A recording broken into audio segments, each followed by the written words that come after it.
মৌলিক সংস্কার ছাড়া আগামীতে নির্বাচন হবে না। মানুষ অত বোকা না। তোমরা রক্তচক্ষু দেখাইবা, হুমকি দামকি দিবা, জবাই করার স্লোগান দিবা, আর মানুষ তোমাদের ভয়ে চুপচাপ তোমাদেরকে মেনে নেবে, এটা ভাবার কোনো কারণ নাই। আওয়ামী লীগ তোমাদের চেয়ে বড় শক্তি ছিল, আর যেন তেন নির্বাচনের মধ্য দিয়ে বিগত দিনের মতো একটি সন্ত্রাসী শ্রেণী, দুর্নীতিবাজ শ্রেণী, চাঁদাবাজ শ্রেণী, একটি লম্পট শ্রেণী ক্ষমতায় যাবে এই আশা ভুলে যান। হবে না। আমরা প্রতিরোধ গড়ে তুলবো ইনশাল্লাহ। তারা অতীত থেকে কোনো শিক্ষা নেয় নাই, তাদের চরিত্র পরিবর্তন হয় নাই, তাদের ফ্যাক্টরি খারাপ। 2 নম্বর ফ্যাক্টরি থেকে 1 নম্বর মাল কোনোদিন আশা করা যায় না। আগামীতে কোন সন্ত্রাসী, চাঁদাবাজ, দুর্নীতিবাজ তাদেরকে মানুষ ভয় করবে না। মানুষ ঐক্যবদ্ধ হচ্ছে, নির্বাচনে তাদেরকে প্রত্যাখ্যান করবে। ক্ষমতা প্রত্যাশী একটি বৃহৎ দল তারা বলছে আমরা নাকি দেশ বিরোধী, আমরা নাকি নির্বাচন চাই না। আসলে তারা আজকে আমাদেরকে ভয় পাচ্ছে। তারা তাদের ক্ষমতায় যাওয়ার জন্য আমাদেরকে বাধা মনে করছে। তারা বুঝে গেছে বাংলাদেশের মানুষ তাদেরকে প্রত্যাখ্যান করা শুরু করেছে। বাংলাদেশের মানুষ অতীত রাজনীতি আর চায় না।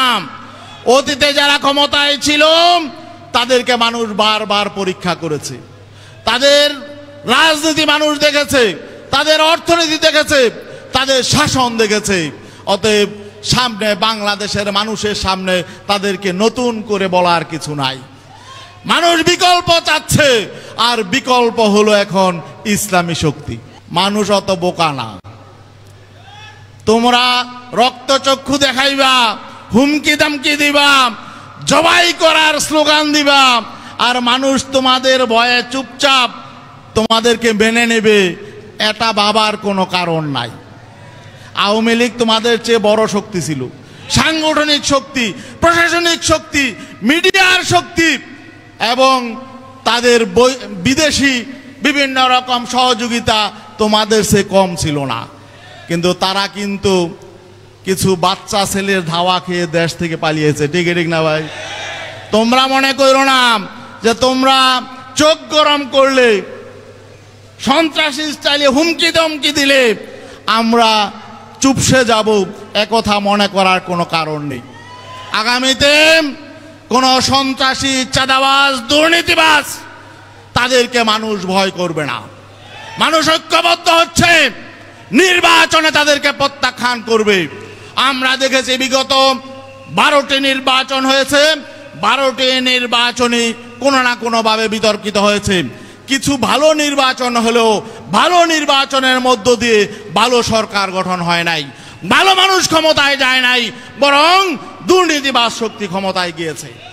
এজন্য আমরা বলেছি এই মৌলিক জায়গায় সংস্কার হতে হবে। মৌলিক সংস্কার ছাড়া আগামীতে নির্বাচন হবে না।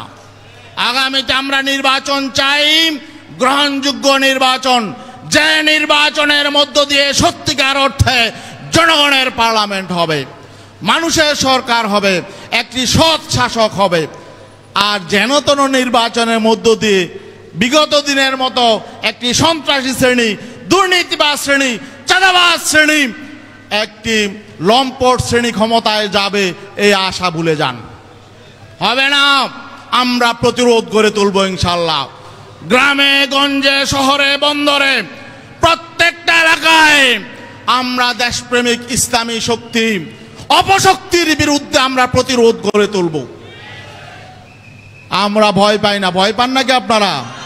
যুব আন্দোলনের কর্মীদেরকে এখন প্রস্তুতি গ্রহণ করতে হবে। আমরা কোনো দলকে আমরা শত্রু মনে করি না। আমরা কারোর প্রতি আমাদের বিদ্বেষ নেই। আমরা সকল রাজনৈতিক দলের যারা সৎ মানুষ, ভালো মানুষ, তাদেরকে নিয়ে আগামীতে একটি সুখী, সমৃদ্ধ, কল্যাণ রাষ্ট্র গড়ে তুলতে চাই। অতএব আমরা আহ্বান জানাচ্ছি, যেসব দলে দুর্নীতিবাজ আছে, সন্ত্রাসী আছে, চাঁদাবাজ আছে, আপনারা তাদেরকে দল থেকে আপনারা সরিয়ে রাখুন।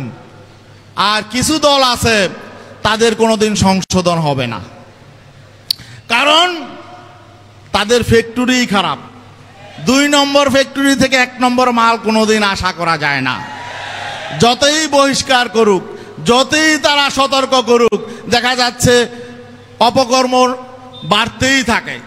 একটা রাজনৈতিক দল প্রতিদিন যাদের অভ্যন্তরীণ কোন দলে নিজেরা খুন হয়, তারা আবার একটি নিরাপদ দেশ কিভাবে গড়ে তুলবে?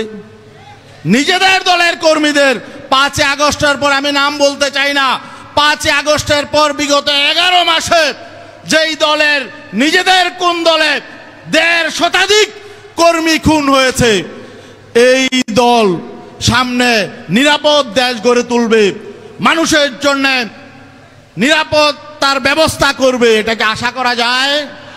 আশা করা যায় না। তাদেরকে প্রত্যাখ্যান করতে হবে। তাদের টপ টু বটম দুর্নীতিবাজ।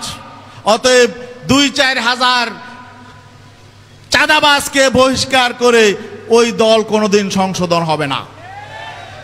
তারা অতীত থেকে কোনো শিক্ষা নেয় নাই, তাদের চরিত্র পরিবর্তন হয় নাই। অতএব আমাদেরকে নতুন শক্তি যারা রয়েছে বাংলাদেশে, ইসলামী শক্তি, দেশপ্রেমিক শক্তি, তাদেরকে ইস্পাত কঠিন ঐক্য গড়ে তুলতে হবে দেশ বিরোধী শক্তিকে মোকাবেলা করার জন্য, মানুষের বিরুদ্ধে শক্তিকে মোকাবেলা করার জন্য, এবং ফ্যাসিবাদ যাতে পুনর্বাসিত হতে না পারে, এই জুলাই অভ্যুত্থানের প্রত্যাশা বাস্তবায়নের জন্য আমাদের জনগণের যারা ভালো, জনগণের মধ্যে যারা ভালো নেতৃত্ব চায়, ভালো দেশ চায়, কল্যাণ চায়, যারা সুশাসন চায়, তাদেরকে ঐক্যবদ্ধ হতে হবে। এই ঐক্যবদ্ধ হওয়ার আহ্বান জানিয়ে আমি আমার বক্তব্য শেষ করছি। আসসালামু আলাইকুম। আওয়ামী লীগের মতো একটি দল যারা দীর্ঘদিন দাবি করে আসছিল, যা তারা বাংলাদেশের স্বাধীনতা যুদ্ধের, মুক্তিযুদ্ধের নেতৃত্ব দানকারী দল, সেই দলটির নাম উচ্চারণ করতে আজকে বাংলাদেশের মানুষ ঘৃণার সাথে উচ্চারণ করে। এই পরিণতি কেন হলো? এই পরিণতি হয়েছে হলো তারা বারবার মানুষের সাথে প্রতারণা করেছে, বিশ্বাসঘাতকতা করেছে, মুক্তিযুদ্ধের চেতনা বাস্তবায়নের নামে জাতিকে শোষণ নির্যাতন চালিয়েছে, বিভক্ত করেছে, এবং বাংলাদেশটাকে ভারতের করদ রাজ্যে পরিণত করার জন্যে তারা এহেন কাজ নাই যা করে নাই। যার পরিণতি হিসাবে বাংলাদেশের মুক্তি পাগল মানুষ, স্বাধীনতাকামী মানুষ, তারা ঐক্যবদ্ধভাবে এই ফেসিবাদী শক্তিকে মোকাবেলা করেছে। তারা দেশ থেকে উৎখাত করেছে এবং তারা দেশে অন্যায় করেছে, অবিচার করেছে, জুলুম করেছে, নির্যাতন করেছে, চাঁদাবাজি করেছে, গুম খুন ধর্ষণ করেছে। এই জন্যে গোটা জাতি ঐক্যবদ্ধভাবে তারা দেশ থেকে তাদেরকে তাড়িয়েছে, ক্ষমতা থেকে নামিয়েছে। আমরা সামনে নতুন বাংলাদেশ বিনির্মাণ করতে চাই। আমরা আগামীতে একটি দেশপ্রেমিক সরকারকে ক্ষমতায় আনতে চাই। কিন্তু আজকে 1 বছর পর আমরা কি দেখতে পাচ্ছি? যে কারণে জুলাই বিপ্লব হলো, যে কারণে গোটা জাতি ঐক্যবদ্ধ হলো, সেই স্বপ্ন আজকে একটি শক্তি আবার গলা টিপে হত্যা করার জন্য উদ্যত হয়েছে। ঠিক না ভাই? আজকে আমরা যখন মৌলিক পরিবর্তন চাচ্ছি, নতুনভাবে নতুন বাংলাদেশ বিনির্মাণের জন্য আমরা যখন আওয়াজ তুলছি, তখন বাংলাদেশে ক্ষমতা প্রত্যাশী একটি বৃহৎ দল তারা বলছে আমরা নাকি দেশ বিরোধী, আমরা নাকি নির্বাচন চাই না। আসলে তারা আজকে আমাদেরকে ভয় পাচ্ছে। তারা তাদের ক্ষমতায় যাওয়ার জন্য আমাদেরকে বাধা মনে করছে। তারা বুঝে গেছে বাংলাদেশের মানুষ তাদেরকে প্রত্যাখ্যান করা শুরু করেছে। বাংলাদেশের মানুষ অতীত রাজনীতি আর চায় না। অতীতে যারা ক্ষমতায় ছিল তাদেরকে মানুষ বারবার পরীক্ষা করেছে, তাদের রাজনীতি মানুষ দেখেছে, তাদের অর্থনীতি দেখেছে, তাদের শাসন দেখেছে। অতএব সামনে বাংলাদেশের মানুষের সামনে তাদেরকে নতুন করে বলার কিছু নাই। মানুষ বিকল্প চাচ্ছে, আর বিকল্প হলো এখন ইসলামী শক্তি। ইসলামী শক্তি ঐক্যবদ্ধ হচ্ছে, ইসলামী শক্তি জেগে উঠছে। বাংলাদেশের গণমানুষ ইসলামী শক্তিকে আগামীতে ক্ষমতায় আনার জন্য ঐক্যবদ্ধভাবে সিদ্ধান্ত গ্রহণ করছে।